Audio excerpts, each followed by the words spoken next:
Então, vamos lá, gente. Magia negra e voodoo.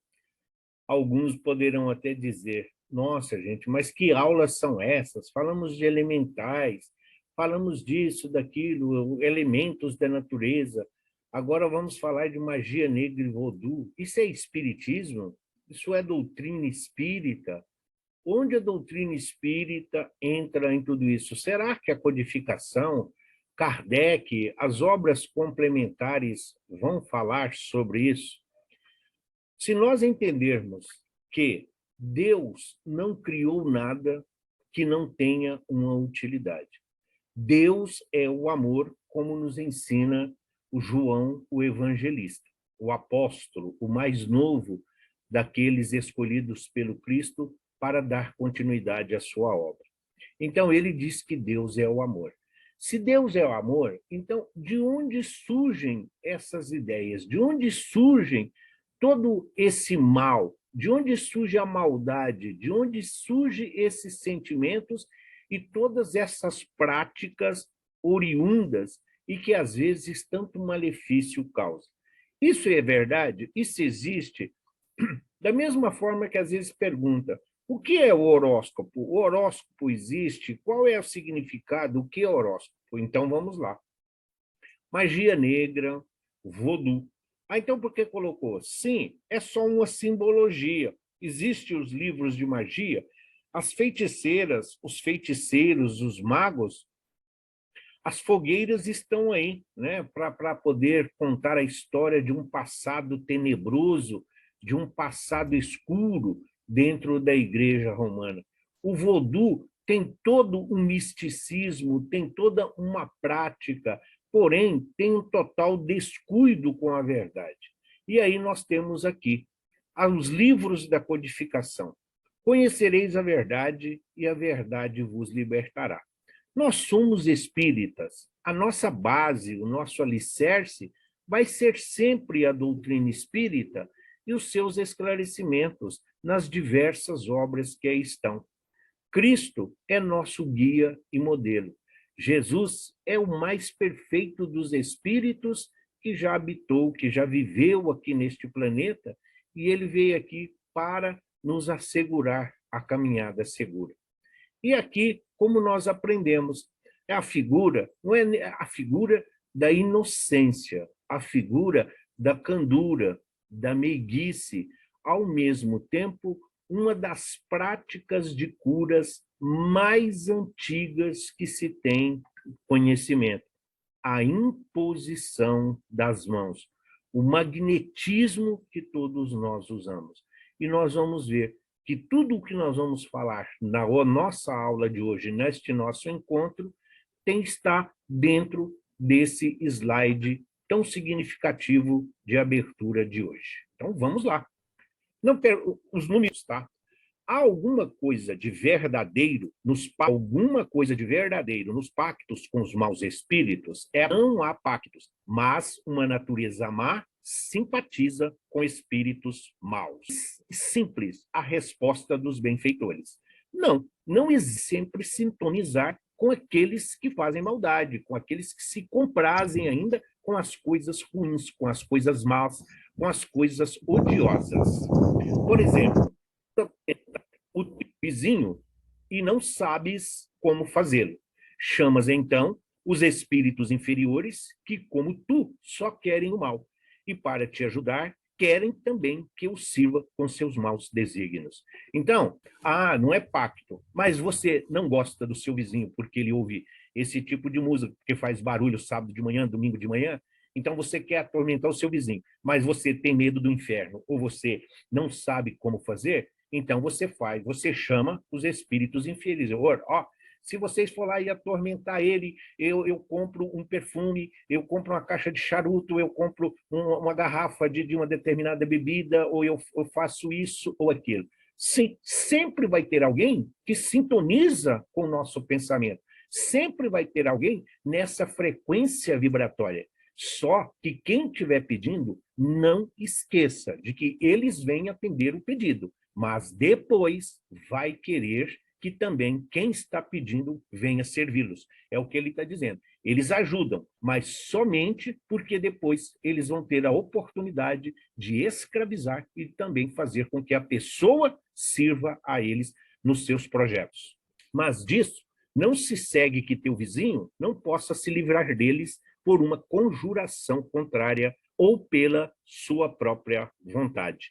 Então, aqui ele está dizendo, sim, eles podem ir lá tentar atormentar, sim, nós lemos no há 2000 anos, nós lemos nos 50 anos depois, que existem os feiticeiros, existem as pitonisas, que estavam sempre a serviço daqueles que a procuravam. Mas nem sempre isso é atendido. É igual eu estou falando. A pessoa a quem está dirigindo, o vizinho está lá sendo perturbado, os espíritos foram, fizeram derramar o café, bateu a porta, mexeu a cortina, nada que se o vizinho parar tudo e fizer uma prece verdadeiramente de sentimento, de fé, de amor, que ele não se livra. É isso que ele está dizendo. Conjuração é o termo que está no Livro dos Espíritos, e nós já explicamos os porquês. Então, conjuração, se livrar deles por uma conjuração contrária. Tem alguém te desejando mal? Deseje o bem. Tem alguém querendo te prejudicar? Ofereça a eles amor, compaixão, piedade. Isso é uma conjuração contrária. Aquele que deseja cometer uma ação má, pelo simples fato de o querer, chama em seu auxílio os maus espíritos, ficando obrigado a servi-los como eles o auxiliam, pois eles também necessitam dele para fazer o mal que desejam fazer. É somente nisso que constitui o pacto. Tudo isso está lá no Livro dos Espíritos. Então, quem deseja cometer esta ação, você está chamando, você está criando um vínculo com esses espíritos. A prova, muita gente não gosta, mas vamos lá, no livro da Zíbia, Ninguém é de Ninguém, a história do Roberto está bem clara dentro disso. Pedia, pedia. Não significa que eles vão ter sucesso naquilo que você está pedindo. Mas o pacto não está relacionado ao sucesso. O vínculo que você cria não está aí com o sucesso ou com a realização e dos seus objetivos. Somente o fato de você pedir, você já criou um vínculo. E é isso que eles vão cobrar de você na espiritualidade. O Roberto, do livro citado, ele passou uma vida procurando, pedindo, implorando, exigindo deles esse tipo de trabalho. Nem esperaram direito ele fechar os olhos físicos e ele foi arrebatado para as zonas inferiores, onde ele foi obrigado a servi-los por muitos e muitos anos. Então, são aí os casos de obsessão hipnótica, de obsessão, onde esses comandados estão simplesmente cobrando um débito daqueles que os solicitaram o seu auxílio. Como se consegue fazer essa magia? A maneira mais comum é através de objetos magnetizados. Magia negra, tá? Para ser bem claro. Como se consegue fazer essa magia? A maneira mais comum é através de objetos magnetizados. Se quero atingir alguém e não sei magnetizar, busco um feiticeiro e ele pede uma peça de roupa, fios de cabelos, uma foto ou outra coisa que tenha o magnetismo da vítima. Aí ele atrai seres inferiores para ajudá-lo a afetar a energia e o magnetismo no inconsciente da vítima. Então, olha só como são. Da mesma forma que, às vezes, quando temos crianças pequenas, filhos, netos, para quem é da área urbana, da metrópole, talvez não conheça, mas tem muitas pessoas que você não precisa levar a criança ou a pessoa para ser benzida, basta que você tenha um objeto, você tenha algo que pertença àquela pessoa. Por quê? É o magnetismo, é a energia da pessoa que você vai magnetizar, você vai usar. E tudo isso, seja na roupa, como ele está dizendo, no cabelo, numa foto, qualquer um pertence daquela, tem energia, porque a pessoa tocou aí nessa circunstância. E outra coisa, essa influência, assim como foi citado o exemplo do vizinho, não é que eles vão lá e vão bater no vizinho, não é que eles vão lá e vão simplesmente bater a porta. O magnetismo é no inconsciente da vítima. Às vezes, não é nem a cortina, não é nem eles que estão mexendo a cortina está balançando e tudo, devido ao vento. Mas o inconsciente associa, por causa de estar devedor, por causa de ter aí uma brecha, por a pessoa estar invigilante, o seu consciente acaba sendo um terreno fértil para que eles possam agir. Agora, as pessoas viciosas, as pessoas que vivem uma vida, vamos assim, dentro da maledicência, da fofoca, aquilo que você ouve na televisão, o tipo de música que você ouve, o tipo de leitura que você está tendo, o tipo de comentários que você tece no seu trabalho, no seu dia a dia, tudo isso são fissuras, tudo isso são brechas para que o magnetismo, seja ele aqui no caso pejorativo e prejudicial, encontre uma maneira de atingir a criatura a quem está sendo dirigido. No trecho citado do Livro dos Espíritos, o Espírito de Verdade demonstra de maneira muito clara que é possível uma criatura evocar maus espíritos para ajudá-la a causar o mal a uma outra pessoa. Sim, o Livro dos Espíritos, ele mostra e ele esclarece. Nós podemos evocar o Livro dos Médiuns, lá na parte dos médiuns, ele diz, sim, todo espírito pode ser evocado, mas nem todos podem atender. Uns devido às suas circunstâncias, outros porque não podem e outros por causa da solicitação. Então, é por isso que eles não vêm a essa situação. Mas mostra claramente que todo espírito pode ser evocado. Qual vai ser a procedência e o que vai desenrolar a partir daí é de responsabilidade de cada um de nós. A resposta esclarece ainda que esse ato pode ser realizado por uma sequência de procedimentos conhecido como conjuração. Então, da mesma maneira que para evocar você precisa de uma série de circunstâncias, quem você está chamando, de onde você está chamando, por que você está chamando, qual é o seu objetivo, o que você pretende, tudo isso está sendo aqui colocado. Porque para os espíritos o que vale é o pensamento. É preciso ver que eles veem o pensamento e o pensamento para eles está acontecendo.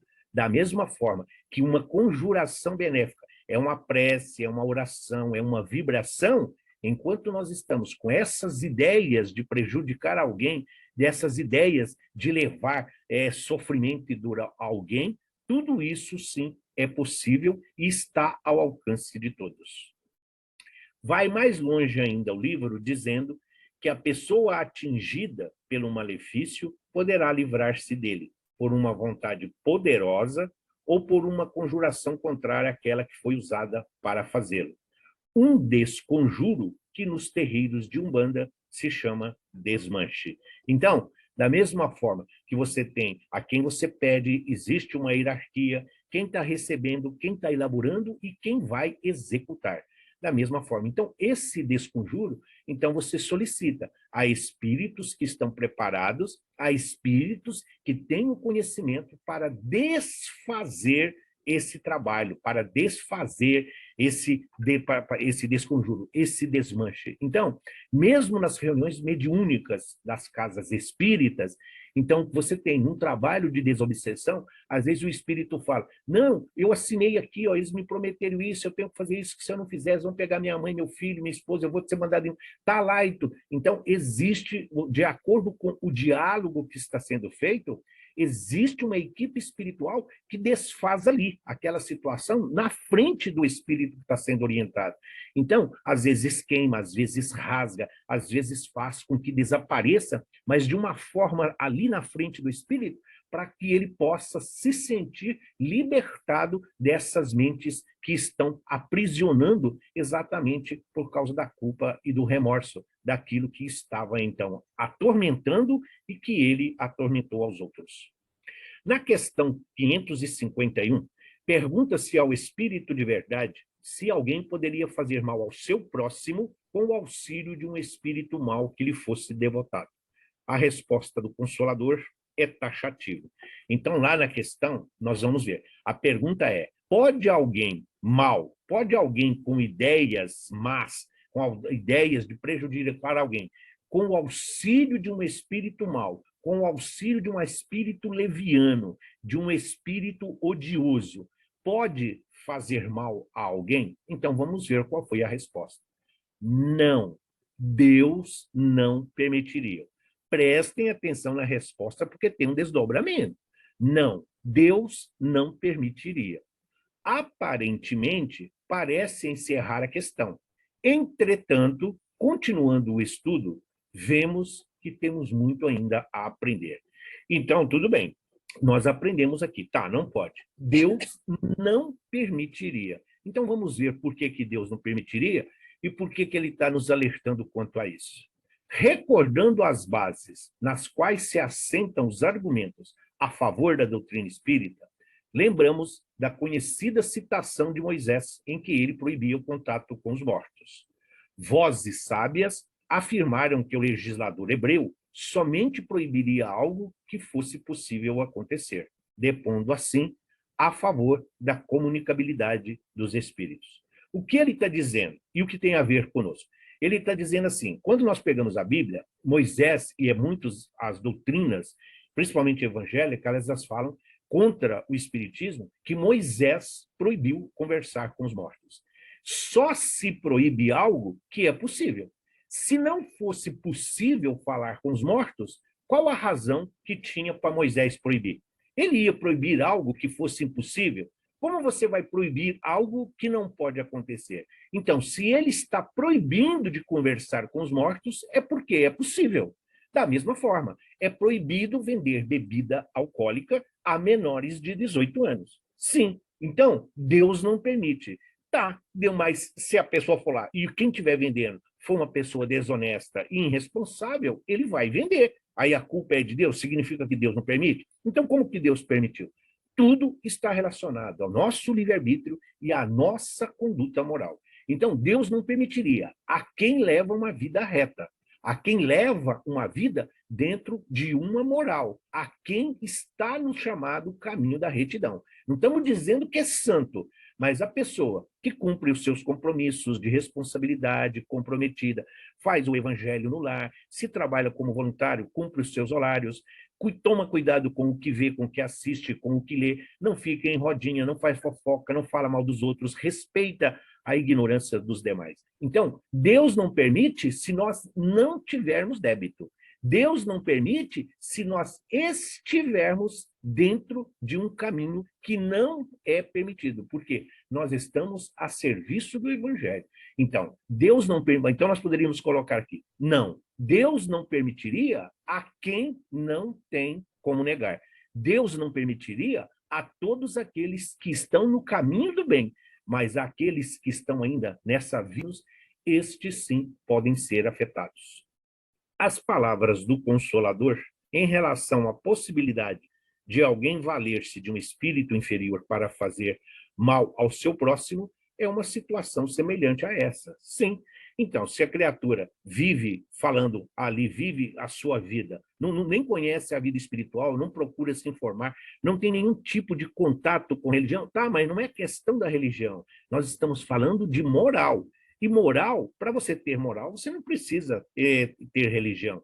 Porque aí não é questão de religião, aí é uma questão mesmo de dignidade, de fazer valer a nossa situação. Então é isso que ele está dizendo, da mesma forma. Então, não se proíbe aquilo que sabe que não pode acontecer. Uma vez que quando se proíbe, está falando dos vínculos que são criados, das amarras que são feitas a partir do momento em que nós nos ligamos a estes seres inferiores. Deus só não permitiria uma coisa que fosse possível acontecer, o que por si mesmo testifica a possibilidade da ocorrência num fenômeno obsessivo. Sim, que é os casos que nós estamos falando. Muito desses casos de obsessões simples, e algumas mesmo em situações complexas, estão ligadas a esses tipos de pactos, a esses tipos de alianças, a essas conjunturas ou conjunções, conjurações que foram feitas em vidas encarnados. Então, quando se procura auxiliar e amparar o obsidiado, não é o obsidiado sempre uma vítima. Assim como o obsessor, às vezes é alguém que está precisando de ajuda, de socorro, de auxílio, de orientação. Não podemos simplesmente ajudar o obsedado se nós não ajudamos o obsessor. Não tem como socorrer apenas o obsessor se nós não esclarecermos ali o obsidiado. Então, são esses vínculos. E muitas vezes eles vão dizer, por que eles estão perseguindo aquele? Porque descobriu, depois de desencarnado, que a criatura fez isso, pediu para fazer aquilo, aquilo outro, ou muitas vezes são os espíritos já desencarnados que estão escravizando, fazendo com que ele trabalhe para eles.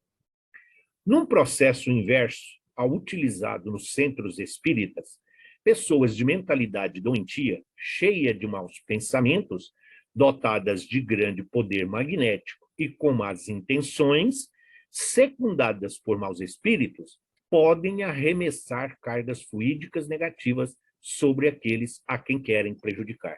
O que ele está dizendo que é esse processo inverso?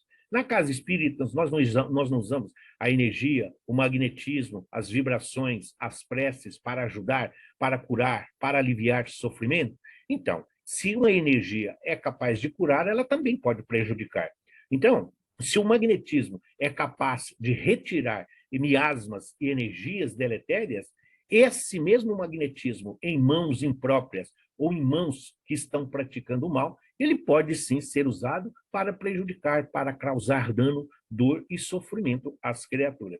Então, sim, esse magnetismo, quando nós falamos, o pensamento, ele tem peso, ele tem força, assim como as palavras, porque as palavras, elas vão carregadas dessas cargas fluídicas negativas.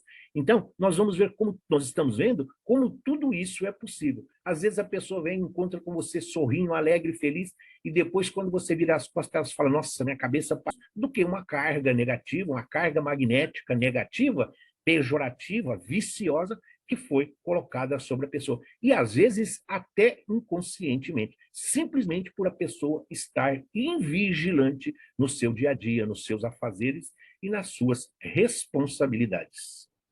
A bênção e a maldição podem atrair o bem e o mal para aqueles a quem são lançados. Olha Kardec representando a todos nós, a humanidade encarnada e ainda carente de conhecimento. A bênção e a maldição podem atrair o bem e o mal para aqueles que são lançados. Nós não vamos na benzedeira, nós não vamos à missa, nós não procuramos um tratamento na casa espírita, nós não vamos no culto, nós não fazemos promessa exatamente porque esperamos as bênçãos e as graças divinas. Então, e as pragas? Como é que fica? E as pragas? A praga de mãe pega. Ai, a maldição de mãe tem um peso diferenciado. Então, é isso que é a pergunta de Kardec. Ele está o nosso representante. Deus não ouve uma maldição injusta, e aquele que a pronuncia é culpável aos seus olhos. Como temos as tendências opostas do bem e do mal, pode, nesses casos, haver uma influência momentânea, mesmo sobre a matéria. Mas essa influência nunca se verifica sem a permissão de Deus, como acréscimo de provas para aquele a que sofre. Então, Deus não permitiria que o justo fosse condenado, que o justo sofresse essa influência. Porém, mesmo Deus não permitindo, aquele que está tramando, aquele que está fazendo parte dessa trama, tem sim uma culpa na qual ele terá que prestar contas junto à espiritualidade superior. Sim, nós temos essa dualidade do bem e do mal. Por isso que muitas vezes essa magia, esse magnetismo, esses pensamentos negativos e maldosos atinge a criatura. É o que ele fala de uma influência momentânea sobre a matéria. É uma vertigem, é uma dor de estômago, é uma tontura, às vezes uma dificuldade de locomoção. Então, tudo isso sim, uma pequena dor de cabeça, uma enxaqueca, uma insônia, uma perda de apetite, tudo isso são influências sobre a matéria.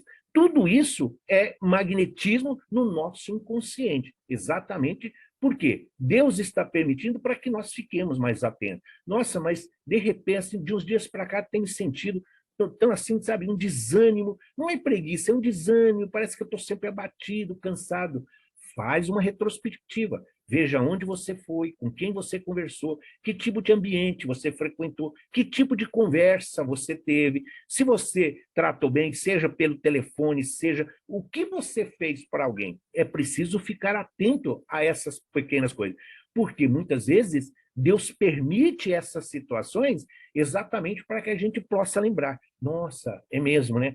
Tá. Quem leu os bastidores da mediunidade lembra lá da história na personagem da Ana Maria. quando eles falavam, não, nós vamos lá e vamos perturbá-la. Era dor de cabeça, era coisa com o marido, isso, aquilo. Até que ela falou, eu preciso estudar mais, preciso voltar novamente a disponibilizar mais tempo para as obras do Evangelho. Ela estava um pouco... Deus permite exatamente para nos colocar na rota correta, devolvendo-nos ao caminho do bem, ao caminho que é Jesus.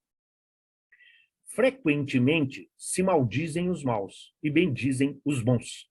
A bênção e a maldição não podem jamais desviar a providência da senda da justiça. Esta não fere o amaldiçoado se ele não for mau, e sua proteção não cobre aquele que não a mereça. Então, da mesma forma que ele está dizendo, sim, a maldição que ele está dizendo, o pacto, o conjuro, aquele que está desejando mal, aquele que procurou a magia, a umbanda, a fulano, isso, a oferenda, o sacrifício, para que possa prejudicar alguém com esse objetivo, com essa intenção, com aquilo. Se a criatura for do bem, se a criatura for uma vivência moral digna, não vai ser atingido. Da mesma forma, Deus não nos livra dessas circunstâncias.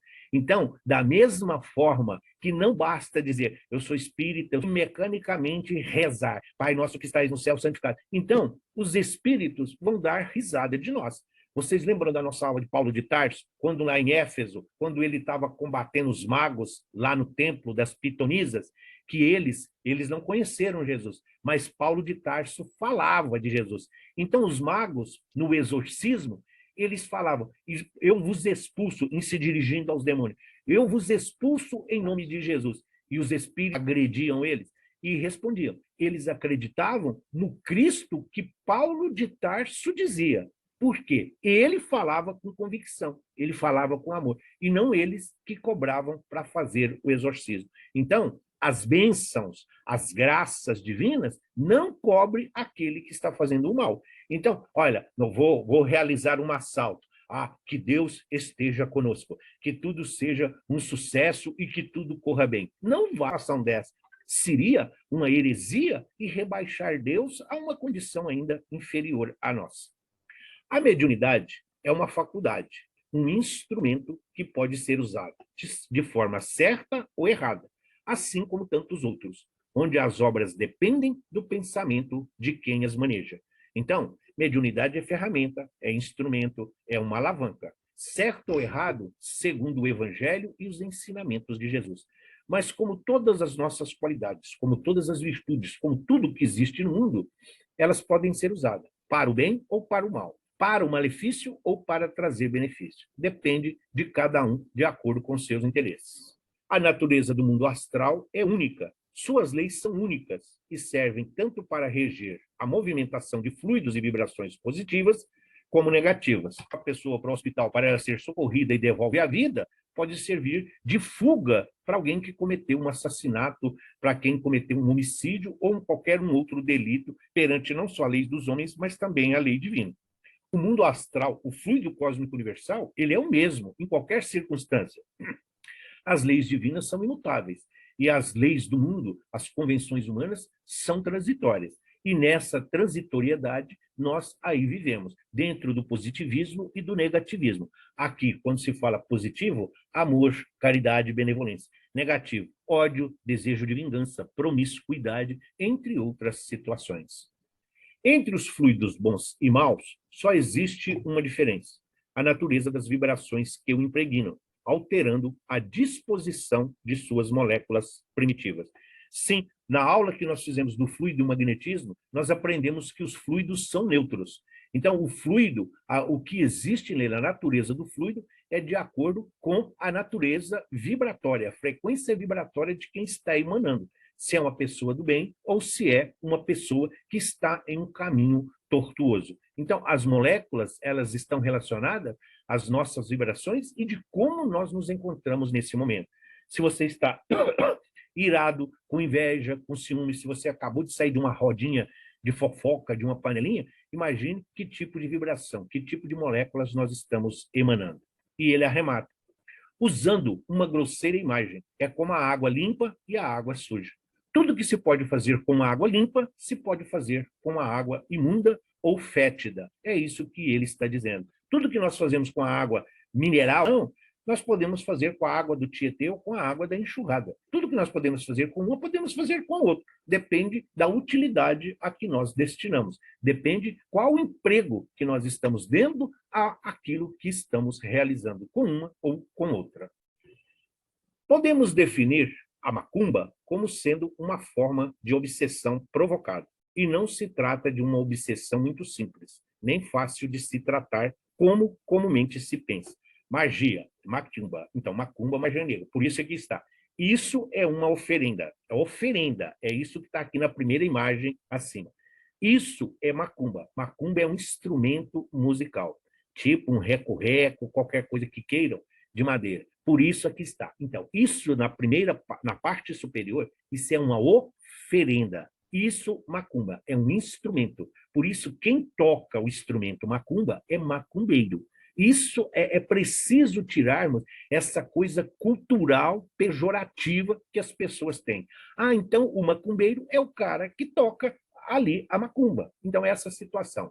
Por isso, macumba, mais uma vez, é uma obsessão provocada e não é uma coisa muito simples. Porque, como nós somos criaturas imperfeitas, como nós, muitas vezes, resvalamos, muitas vezes, esses vícios que existem a título de ser social. Ah, não, é só para relaxar, é só para isso. Não, é só agora, é só hoje, é só meia horinha, é só no fim de semana. E isso vale para prazeres carnais e para vícios dos vários matizes que nós temos no mundo. Então, isso leva, sim, porque, como nós vimos, os espíritos inferiores que são evocados, eles vão até a criatura. Se ela oferecer o campo fértil, então isso vai germinar. E muitas vezes, por isso que fala que não é muito fácil de tratar. No fértil, ela muitas vezes, por si só, sufocada, ela morre. Mas se deixar germinar, se deixar crescer, pode se transformar essa obsessão numa subjugação e até mesmo numa possessão provisória, como existem em muitos casos.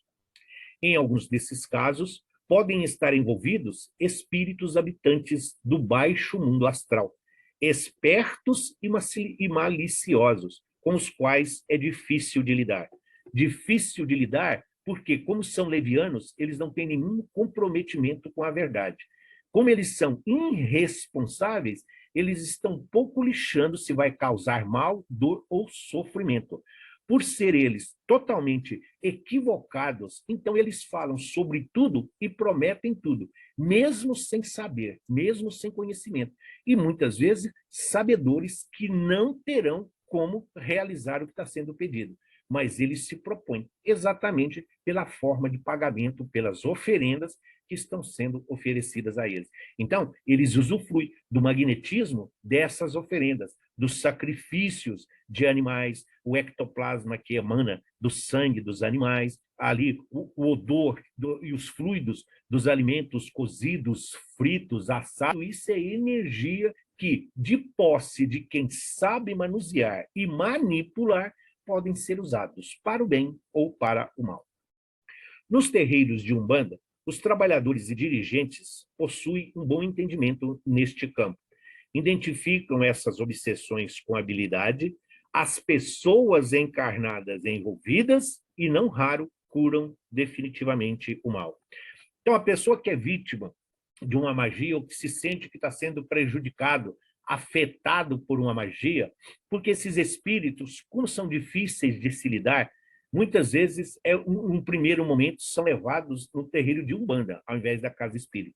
Casa espírita, ele funciona como se fosse o anti-inflamatório, e o terreiro de Umbanda é como se fosse o antibiótico. Então, o espírito precisa de alguém mais duro, com mais disciplina, com mais rigidez. E muitas vezes a pessoa, quando procura um terreiro de Umbanda para um desmanche, para desfazer um trabalho, como lá, não estamos falando mal dos espíritos que estão lá, mas o comprometimento, então eles falam, olha, você conhece o fulano? Então, foi ela que fez. Você conhece o fulano? Então, foi ele que pediu para fazer isso. Não estamos dizendo que isso está... Eles associam a quem enviou, a quem mandou, a quem pediu ou quem está pagando pelo aquilo que foi feito. Até aqui, magia negra e voodoo. Dúvida, pergunta ou questionamento? Seba, Oi. esses espíritos que estão sendo intermediários, né, de fazer coisas boas ou más, eles têm consciência do que eles estão fazendo. Sim. Então, eles são sabedores de que depois a conta vai vir para eles. Uhum. Sim. Eles sabem, mas não ligam para isso. As ofertas de que eles estão... Muitos são escravizados. Muitos deles estão cumprindo ordens. Então, de acordo... Olha, você vai lá e vai ver. Então, eles não ficam com tudo aquilo que está na oferenda. Então, num primeiro momento, eles têm uma pequena participação. Então, você tem 10 litros de energia ou de ectoplasma da oferenda, do sacrifício que foi feito. Os espíritos que estão na linha de frente realizando o trabalho, eles vão ficar com 10, 15%, só isso. O resto vai tudo para as lideranças das trevas, das sombras, tudo isso vai para quem está comandando. À medida que esses espíritos vão tomando conhecimento e também vão galgando na hierarquia das sombras ou das trevas, como queiram, eles vão aumentando a sua participação. Mas eles sim, a maioria desses espíritos aqui já, nesse caso de magia, diferentemente dos elementais, eles sabem sim, têm responsabilidade, livre-arbítrio e sabem o que estão fazendo. Seba, Obrigado. Oi, tem uma pergunta. fala. Pergunta não, né? Não sei se você vai explanar mais um pouco esse último tema que você abordou, dizendo que é da religião Umbanda, que é como se fosse... Aí você usou a comparação de antídoto e antibiótico, né? Uhum. E que precisaria de alguém mais energético para poder... É tão complexo dizer. Hum. Essa partezinha que você terminou agora, eu não consegui assim, ter um entendimento. É Hum. assim, pelo que eu entendi, não é que a religião Umbanda é ruim, né? Não Uhum. é que é uma religião errada, Uhum. mas tem uma diferença que eu não entendi. É assim, por exemplo, vou dar o exemplo daquilo que a gente conhece, tá? Então, o Centro Espírita Perseverança, o maior de São Paulo. Eles até hoje eles têm um centro, um terreiro de Umbanda, que é também cuja presidente é a mesma presidente que é do Perseverança, é a mesma presidência do terreiro de Umbanda. Por quê? Quando você pega esses espíritos trevosos, esses espíritos revoltados, recalcitrantes, para falar bonitinho, esses espíritos não adianta você vir com mansuetude, não.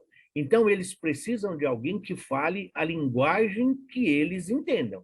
Então, eles vai dizer assim, olha, não, olha, você não pode fazer isso, porque você está prejudicando a criatura, depois você sabe as consequências. Ah, não, mas eu vou continuar assim, porque ele me prejudicou e tudo mais. Não, aqui você vai encontrar ajuda. Esse seria um diálogo na casa espírita. Lá, no terreiro de Umbanda, eles vão falar, você vai deixar a criatura em paz. Você não vai voltar para lá. O que você está querendo? Você está querendo ficar preso? Você está querendo ficar retido aqui? Ou você quer que a gente te mostre o que vai acontecer com você? Você sabe o que você fez?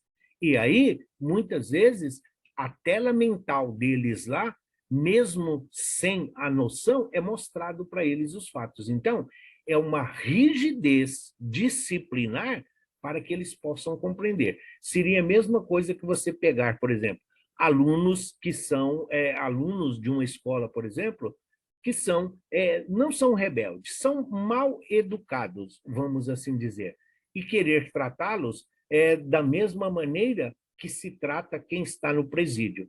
Não, então o presídio você precisa de normas mais rígidas, de mais disciplina, com menos liberdade, exatamente para ele entender que ali ele não está num resort, que ele não está ali a passeio. A mesma coisa é.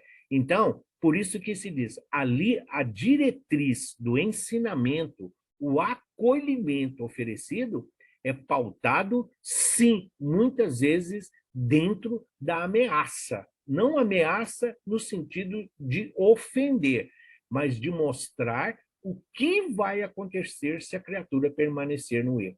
Aí, a partir desse momento, então, que ele foi acolhido, aí a criatura é encaminhada e aí passa a ser tratada no centro espírita.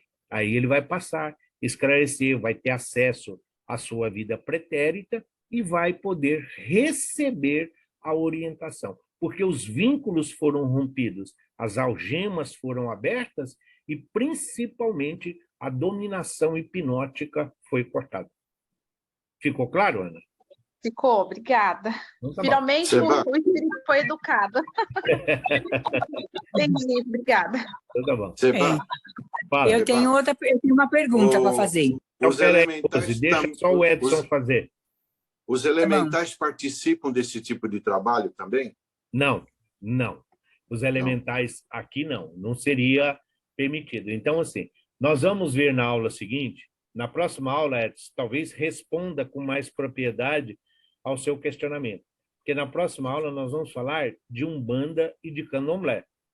Então, lá vamos mostrar. Porque na Umbanda, por exemplo, não tem manifestação, porque orixá, ele não se manifesta, ele não dá comunicação, então não tem incorporação, você entendeu?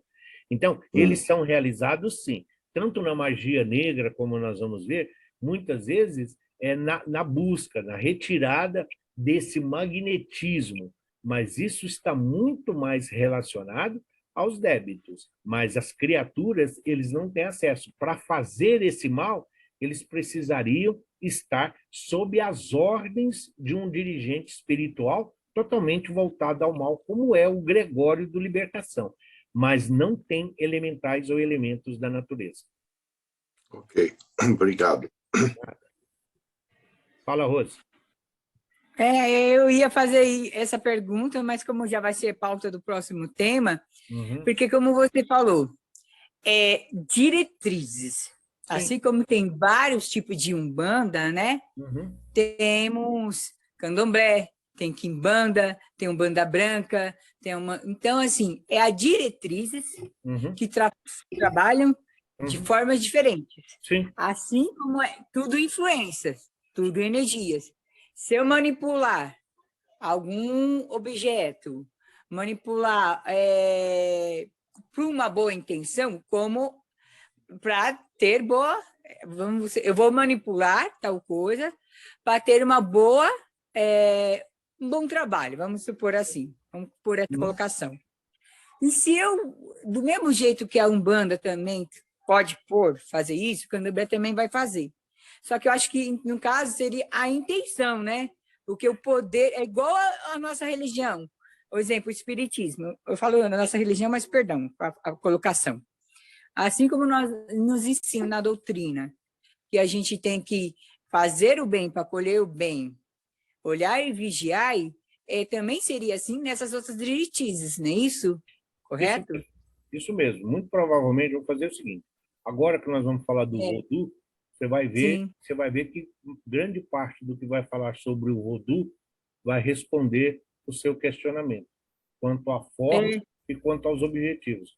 Porque nós estamos procurando não abordar, porque além do ser bem coisa, nós vamos ter uma aula específica sobre isso, mas não vai ficar sem resposta, porque é o que vai ser abordado agora na sequência, tá bom? Eu ia perguntar, mas como vai ser a próxima aula, então com certeza vai fugir, vou ter oportunidade. Não, fica tranquila, mas tudo bem. Então, vamos lá.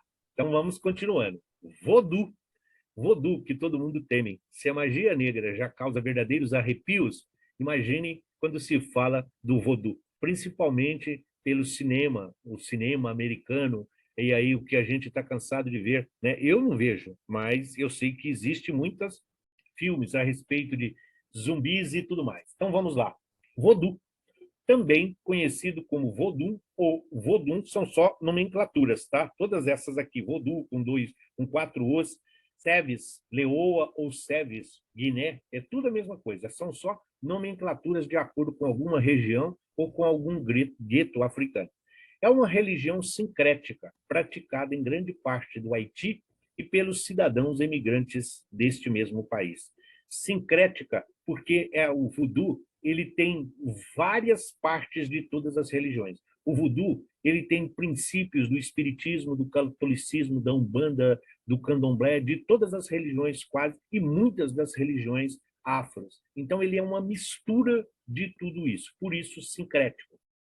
Apesar de possuir componentes de outras religiões, como, por exemplo, o catolicismo, a parte fundamental do seu rito corresponde às crenças tradicionais encontradas na área do atual Benin, na África.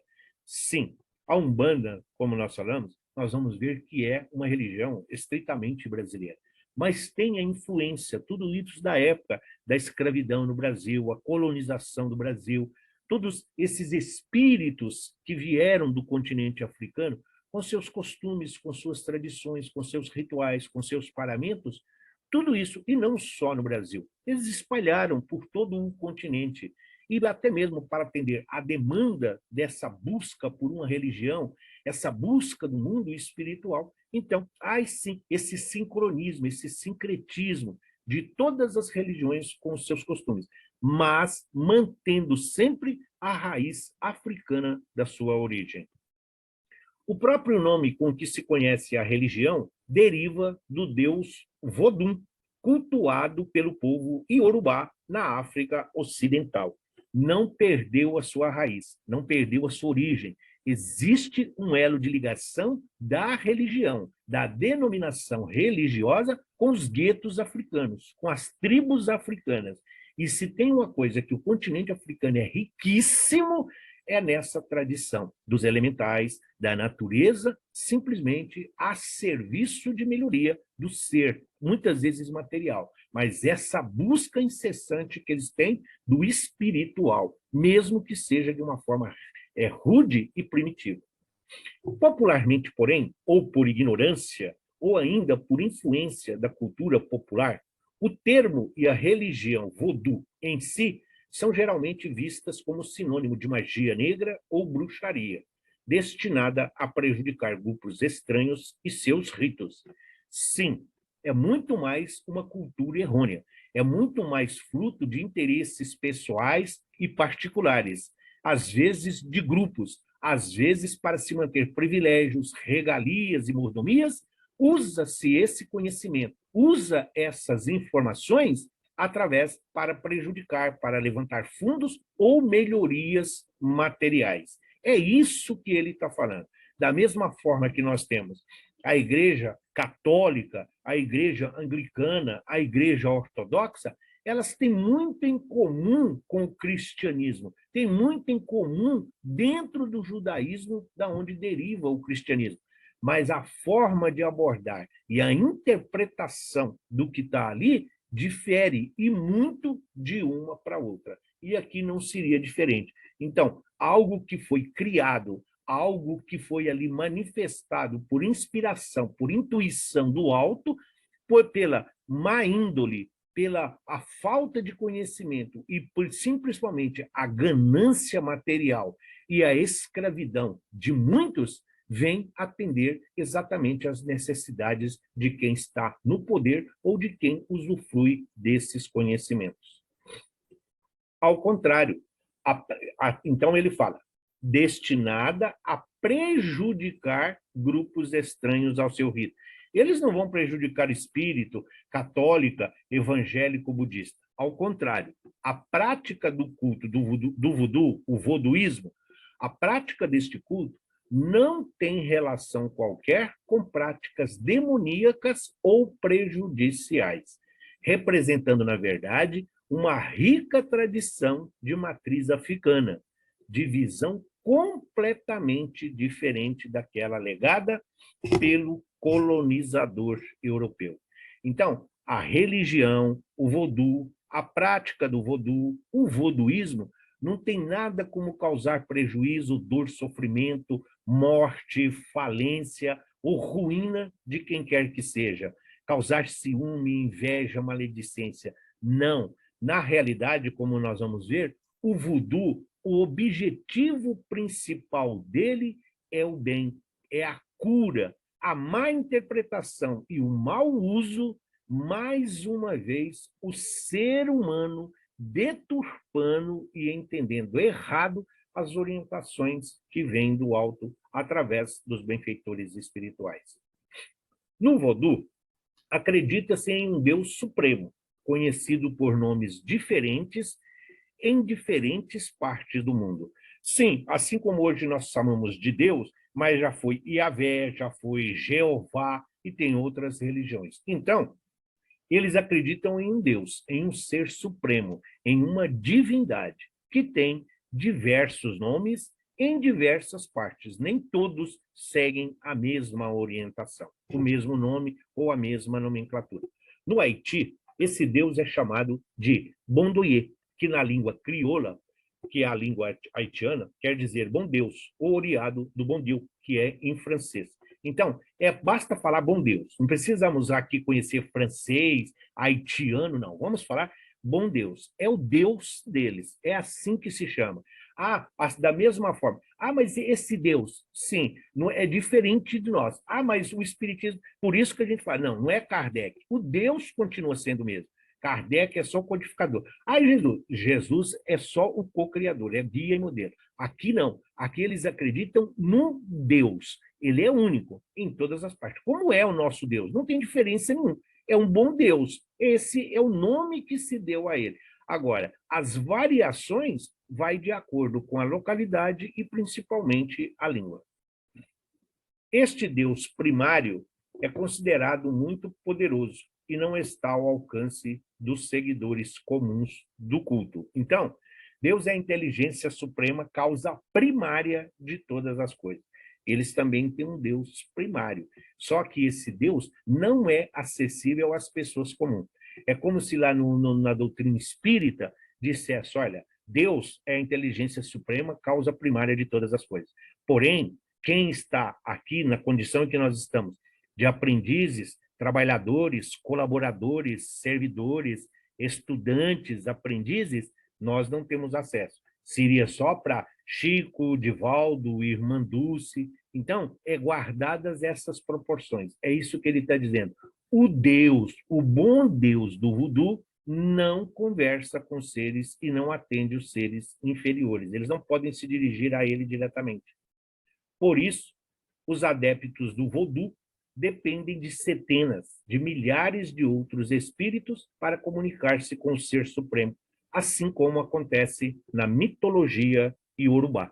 Então, você está lá como assistido, você está lá como aluno, então você fala para o seu instrutor vai falar com o seu dirigente, que vai falar para a diretora de doutrina, que vai falar para a direção administrativa, que depois vai levar a direção espiritual da casa, que depois vai levar a direção espiritual da cidade, do país, depois vai levar a Ismael, que é o anjo, né, encarregado de zelar pelo Brasil, que depois vai levar aos seus superiores, até chegar ao Cristo, para o Cristo chegar a Deus. É essa a ideia, é isso que o Vodou fala.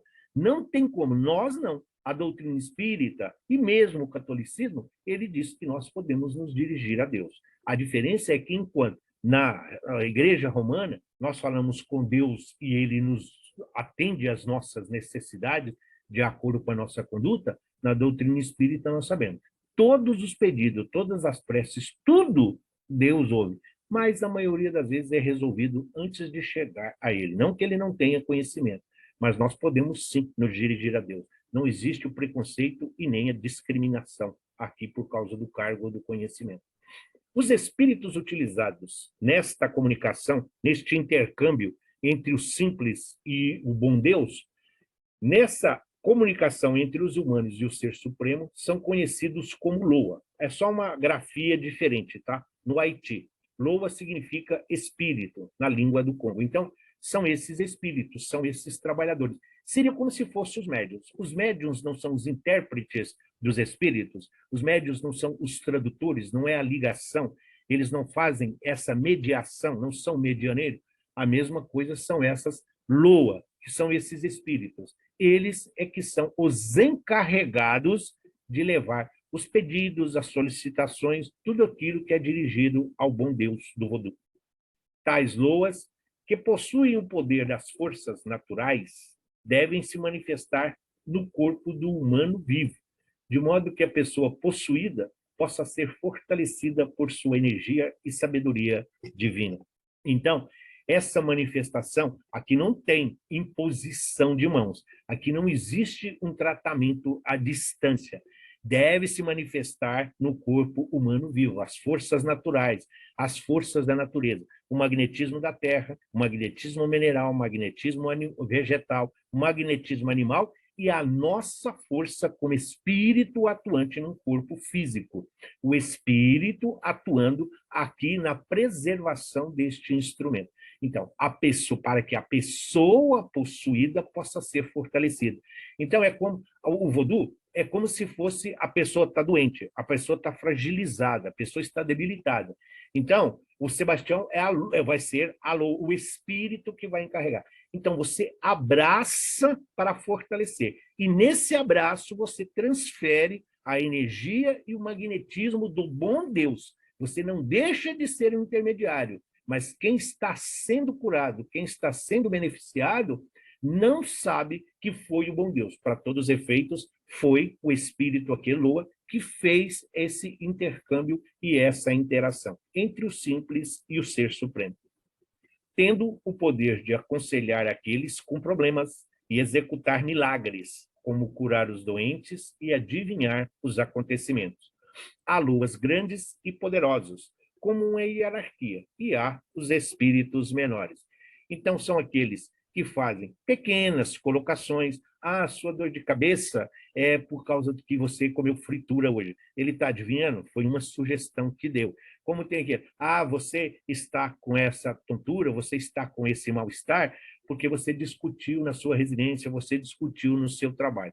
Da mesma forma que eles têm essa capacidade. Então, você chega lá combalido, você chega lá todo desarmonizado, e nesse abraço, nesse contato físico de matéria para matéria, então é realinhado os seus centros de força, é reenergizados e magnetizado todos os seus plexos e a criatura se recupera. A criatura coloca células sãs substituindo essas células doentes e mal sãs. A pessoa já sai melhor. E no decorrer dos dias, como ela muda o seu padrão vibratório, como ela muda a sua frequência vibratória, pois os espíritos inferiores foram afastados, ela melhora. E é aí que eles entendem que são um milagre executado por essas criaturas, esses espíritos colocados aqui como luas. Mas tem, da mesma forma que na doutrina espírita a gente fala de espíritos inferiores, levianos, zobeteiros, pseudo-sábios, e vamos elevando na escala espiritual, aqui também não seria diferente. Os loas, eles recebem os seus poderes de Deus e se comunicam com Deus em nome dos fiéis. Então, eles recebem esse poder diretamente de Deus. A mediunidade nós sabemos que é orgânica. Todos nós somos médiuns. Nem todos de mediunidade aflorada, nem todos trabalhando mediunicamente, mas somos médiuns. Só que lá, para eles, esse poder de cura, de entendimento, de adivinhação, como nós vamos ver, é um poder concedido diretamente de Deus para este ou para aquele. Comunidades e até mesmo as famílias têm as suas loas próprias, como os espíritos de pessoas amadas ou membros influentes da comunidade ou da família. Sim, na Grécia Antiga, o grande problema de Paulo de Tarso foi exatamente esse, porque lá, além da filosofia, da razão e da lógica do conhecimento, cada bairro tinha o seu chefe religioso, tinha um responsável ali, que de acordo com seus interesses comandavam.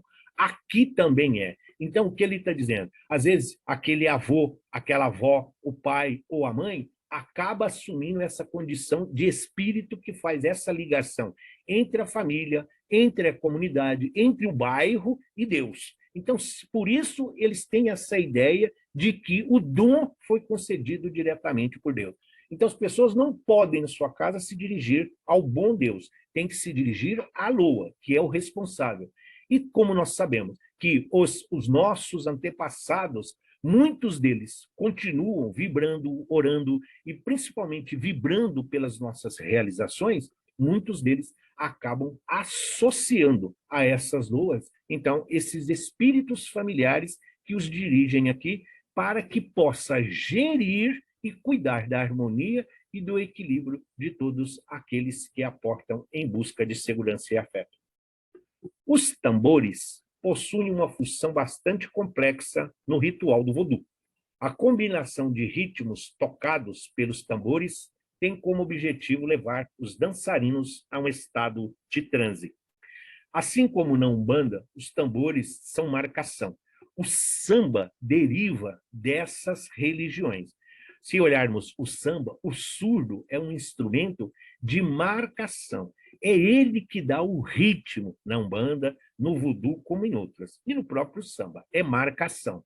A combinação do ritmo, do som, levam os dançarinos a esse estado de transe, como nós falamos. Nós conhecemos na doutrina espírita o transe mediúnico.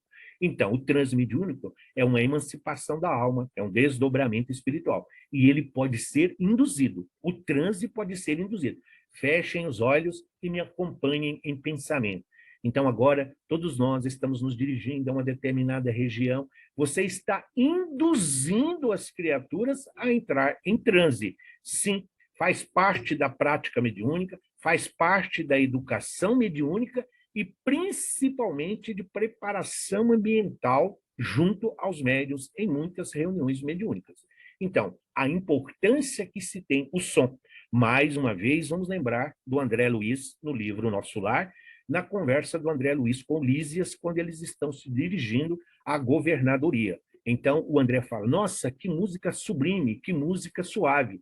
E o Lísias diz para ele, a governadoria compreendeu e entendeu que a música auxilia na cura e nos afazeres, nas responsabilidades de todos. Portanto, em todos os setores nós temos música. Ela é, sim, um instrumento de aperfeiçoamento espiritual. E aqui, os tambores e a sua combinação, a sua marcação, levam os dançarinos a esse estado de transe. E é nesse estado de transe que é atingido pela manipulação e o ritmo e a métrica, incluindo poderosas interrupções rítmicas, chamadas casses, quebras em crioulo, executado pelos mestres dos tambores. Qualquer semelhança com as paradinhas das baterias de escola de samba não é mera coincidência. Por isso que você alterna o ritmo, por isso que você altera a métrica. É de acordo com a necessidade de quem está procurando. É de acordo com a frequência vibratória que ali está. Se a criatura está com febre, então ninguém vai passar ali e vai mandar a criatura para o centro cirúrgico e fazer um transplante. Da mesma forma que quem está precisando de um transplante de órgãos não tem como atender às suas necessidades em um pronto-socorro. Então, é o que ele está dizendo. O ritmo, a métrica, toda essa marcação é de acordo com a necessidade. E quem comanda os tambores mantém os dançarinos nesse transe, porque essa energia que está sendo movimentada é o magnetismo.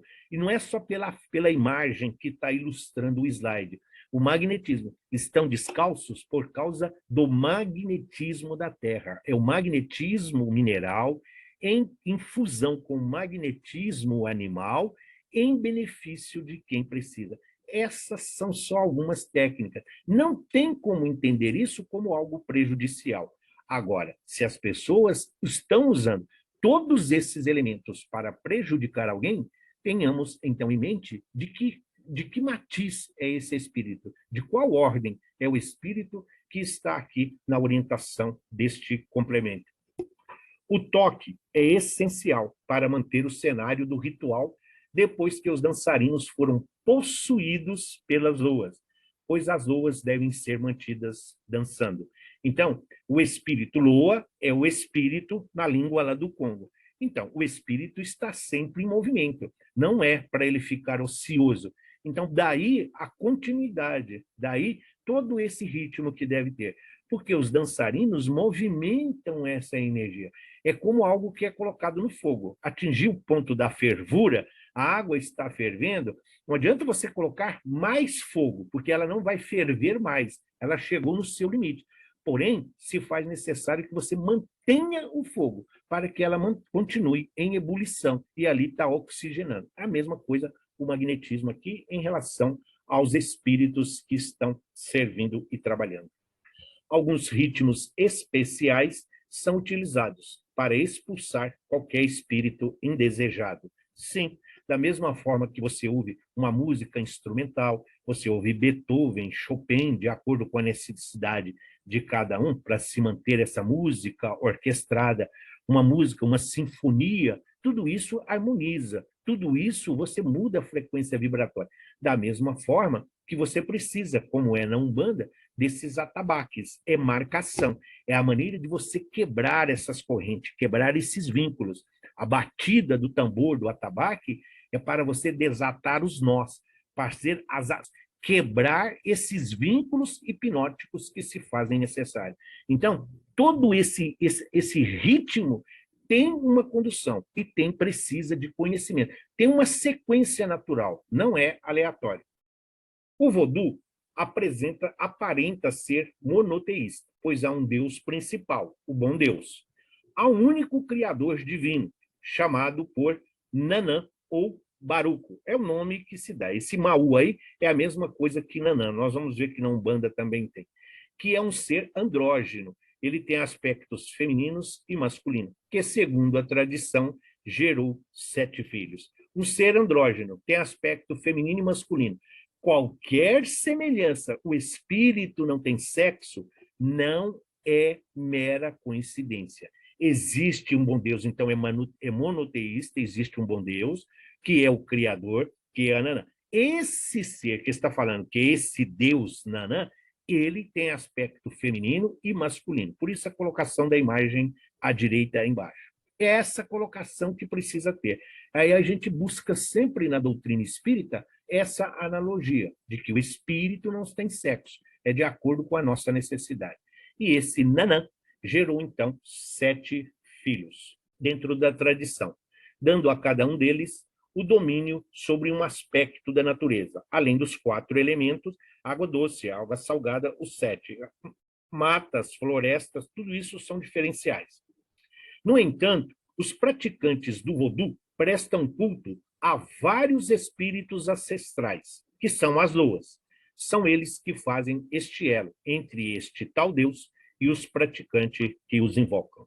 Então, para mostrar como Deus é inatingível, como o bom Deus é inalcançável para as pessoas comuns, então esses espíritos familiares, esses espíritos aqui na condição de loas, que fazem essa ligação, mesmo tendo uma hierarquia a ser obedecida, eles se chegam a Deus. Sem eles não se chegam a bom Deus. Sem eles não é possível saber e encaminhar nada ao Criador divino dentro da religião do Vodou. Sem dúvida, o boneco voodoo é o primeiro elemento que vem à mente dos leigos quando se fala de vodouísmo. Tal objeto é empregado para invocar os poderes dos deuses do vodou e recebe o nome de fetiche, que significa feitiço. Então vamos lá. O boneco chama-se fetiche, né? Significa feitiço. É esse o nome do boneco? É isso que ele está falando? Então, vamos lá. É o que ele está dizendo. Quando se fala é empregado para obter os poderes do Deus, essa hierarquia toda foi feita para chegar lá no Criador, para chegar nesse bom Deus, subindo todas essas necessidades. Então, tal objeto, o boneco, recebe o nome de fetiche, que quer dizer feitiço. O fetiche, que é o boneco, ele é confeccionado por quem irá realizar o trabalho de magia, associado à magia negra. É confeccionado para quem irá realizar o trabalho de magia. E enquanto é feito, a pessoa tem de mentalizar os objetivos que quer alcançar com o ritual e transmitir a sua energia ao boneco. Então, você tem uma criatura, um filho, uma mãe, um pai, qualquer um familiar que está doente. E aí, você quer o pronto restabelecimento, você quer a cura. Você vai lá e faz o boneco. Enquanto você está confeccionando o boneco, você vai enviando vibrações de cura, vibrações de harmonia, de equilíbrio, de paz, você vai solicitando paciência, tolerância, de caridade, de resignação. Então, enquanto está sendo confeccionado, qual é a diferença para as urnas de vibrações? Nenhuma. A diferença é que não tem o boneco. Nós escrevemos o nome no papel. O nome do que você está colocando no papelzinho, você está colocando... Por isso que ninguém deve levar de casa. Você tem que escrever lá, na hora, lá na urna de vibrações. Porque ali você está colocando o seu sentimento, o seu amor, o seu carinho, o seu afeto, a sua gratidão. Você está colocando no papel. É aqui o que ele está dizendo. Está colocando no boneco. O fetiche deve ser feito com a semelhança anatômica de uma pessoa. Precisa ter cabeça, tronco e membros. Partes indispensáveis para a eficácia da magia são os órgãos genitais, masculinos ou femininos. Mas não tem nada a ver com a promiscuidade. Não tem nada a ver com o sexo casual. Não tem nada a ver simplesmente aqui com a lascividade. Mas sim, precisa ter cabeça, tronco e membros, porque é um todo. É preciso ser um ser completo. A parte que precisa, porque os órgãos genitais são responsáveis pela vida. É a origem da vida, é a criação, é o aparelho reprodutor. É onde se recebe aquele que está chegando ao mundo terreno para cumprir aqui os desígnios do bom Deus, através das orientações. Então, essa parte que precisa, se você tem um todo, é preciso curar todo o corpo. Não adianta, se você tem uma unha encravada, se você por isso que não adianta você combater a unha encravada, você tem que combater o que causou, porque está em todo o organismo. Às vezes você precisa mudar hábitos, alimentação de um todo. Então, quando está sendo confeccionado o fetiche, o boneco, nós estamos em prece, em vibrações, nós estamos numa frequência vibratória em sintonia com os benfeitores espirituais, para que possam ser atingidos os objetivos e os ideais que nos propomos. O boneco precisa ser batizado com o nome da pessoa que irá representar, e geralmente é feito de massa de modelar, nunca de pano ou outro material.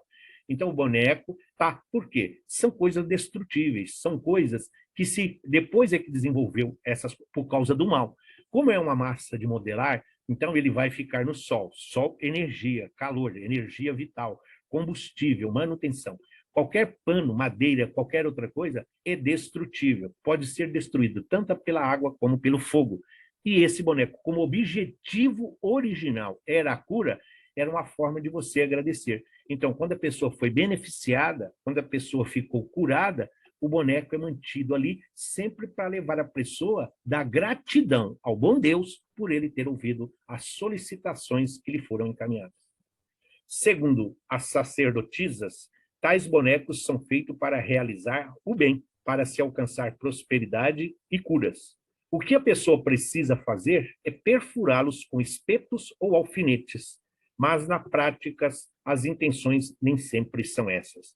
Por que se preocupa? Por que se faz? Nós não estamos falando de energia, de magnetismo? Exatamente, quando perfura com os alfinetes, com agulhas, esses espetos, você está ali, seria como se fosse alguém da cozinha para temperar o frango, temperar a carne. No boneco, você está ali injetando magnetismo, você está injetando energia salutar, você está injetando amor, você está injetando ali todas as virtudes, todos os pensamentos positivos que você quer. Então, espeta-se todo o corpo, para que todo o corpo que está sendo ali, através do boneco representado, já que foi batizado, o corpo todo possa receber os benefícios. Agora, como falamos, isso tudo é o objetivo nobre do Vodou. A criação e a religião é isso. Se as pessoas usam essa energia para o mal, é a água limpa e a água suja que nós falamos lá atrás. Sim, se você está injetando ciúme, maledicência, se você está injetando inveja, raiva, ódios, desejos de vingança, tudo isso é fruto da nossa imperfeição e ainda pelo fato de não compreendermos a misericórdia divina nos auxiliando no nosso dia a dia. A maioria das religiões possui líderes que conduzem seus cultos e rituais. No Vodou, isso também existe. Eles são conhecidos por Ungans. A mulher também tem a sua participação, porém a terminologia a ela conferida é de Mambo. Então, todas as religiões têm seu líder. Papa, depois você tem o arcebispo, você tem o cardeal, padre, diácono e por aí vai, pastores, bispos e por aí vai. No Vodou também existe essa hierarquia. Só que estes trabalhadores que trabalham nos terreiros, onde é feito, são chamados de Ungans. São Ungans. Seria como se fossem os trabalhadores da casa espíritas, como os trabalhadores, os que ajudam na igreja, pai de santo, todas aquelas pessoas que estão ali. E a mulher tem uma participação ativa. Só que, em vez de Ungan, a terminologia usada para as mulheres é Mambo. É essa a referência que se tem da líder feminina. Algumas informações apontam o voduísmo como uma religião matriarcal, na qual a Mambo é conhecida também como rainha. Porém, é o Ugan que preside o Unforte, o santuário religioso. Então, lá no santuário, sim, a Mamba tem a posição de rainha, tem lá a sua cadeira, o trono, o seu local que é venerado, como tem todos os outros. Porém, mas quem comanda todos os trabalhos, quem comandam todos os rituais, quem comanda a cerimônia no local pré-estabelecido é exatamente esse, lá no Unforte. Unforte é o local pré-estabelecido, seria o centro, a igreja, isso, mas é o Ugan que é o responsável por isso. Então ela fica lá, como se fosse a mãe de santo, o pai de santo da Umbanda, que fica ali na orientação, suporte e sustentação espiritual da cerimônia. O sacerdote Vodou possui várias posições, atua como curandeiro, adivinho e exorcista. Nas comunidades em que se observa a falta do sacerdote, a mulher toma a frente, sendo considerada a maior autoridade religiosa. Então, onde você não tem esse Ugão, onde você não tem esse sacerdote, então, por quê? Ali, assim como nós vamos ver lá no Candomblé, então, ele tem alguém que é o responsável pelo Unforte. Então, ali ele tem de benzer, de curar, de adivinho, o exorcista, aquela pessoa que apoia, que ajuda, que auxilia, o faz tudo, vamos assim dizer. E onde não tem esse sacerdote, então a Mambo assume esse papel. Além do de rainha, ela comanda todas as cerimônias e traz para si todas as responsabilidades. Assim como as igrejas, assim como as casas espíritas, assim como tudo aquilo que nós já vimos em termos de religião, todas elas são voltadas para o bem, todas elas são voltadas para o amor. Os equívocos, as transformações e, principalmente, os desvios de conduta moral e de objetivos nobres não são da espiritualidade, mas são frutos da ganância, são frutos da ganância, são frutos do ciúme, da inveja, do materialismo, do apego, das mordomias e das regalias que são usufruídas através da ignorância daqueles que procuram apoio e ajuda. Então, todos aqueles que escravizam espiritualmente os seus irmãos, os seus semelhantes, em benefício próprio, terão que prestar contas junto à espiritualidade. Jesus, guia e modelo, ele está no controle absoluto de tudo. Nada. Espíritos maus existem, espíritos ruins existem, sim, da mesma forma que existem espíritos que são a verdadeira representação do amor. Ajudam, auxiliam, colaboram, curam, sempre que permitido por Deus e por Jesus. Porém, a nossa falta de moral e, principalmente, por muitos ainda se comprazerem no mal, o egoísmo e o orgulho predominam. E é isso que leva ainda a essa derrocada moral em nosso planeta, que caminha em direção ao mundo de regeneração. E nós vamos completar os nossos ensinamentos dentro desse módulo de religiões africanas e as suas variedades na próxima aula, quando nós vamos falar da Umbanda e do Candomblé. É só para estar. Aí está alguns orixás sagrados da Umbanda, relacionados aos sentimentos. Oxalá com a fé, não vamos falar de todos, pode ficar tranquilo. Amor com Oxum, conhecimento Oxóssi, justiça Xangô, a lei Ogum, evolução como Balaê e geração que seria Iemanjá, fora todos os outros. que estão aí, que vocês vão poder ver. Da mesma forma, nós temos aí os orixás do candomblé, né? Alguns são relacionados, às vezes o nome, o sincretismo religioso faz com que mude, às vezes, a sua forma com que eles são apresentados. Mas essa é a nossa busca, esse é o nosso entendimento. Saber que Deus, em sua infinita misericórdia, e Jesus, em seu incondicional amor, sempre nos oferece recursos e mecanismos para que nós possamos sempre compreender que Deus é a inteligência suprema, causa primária de todas as coisas, e que Jesus é nosso guia e modelo, e que todos nós somos ovelhas desse redil, seguindo as orientações do nosso pastor querido. Que assim seja, graças a Deus e graças a Jesus.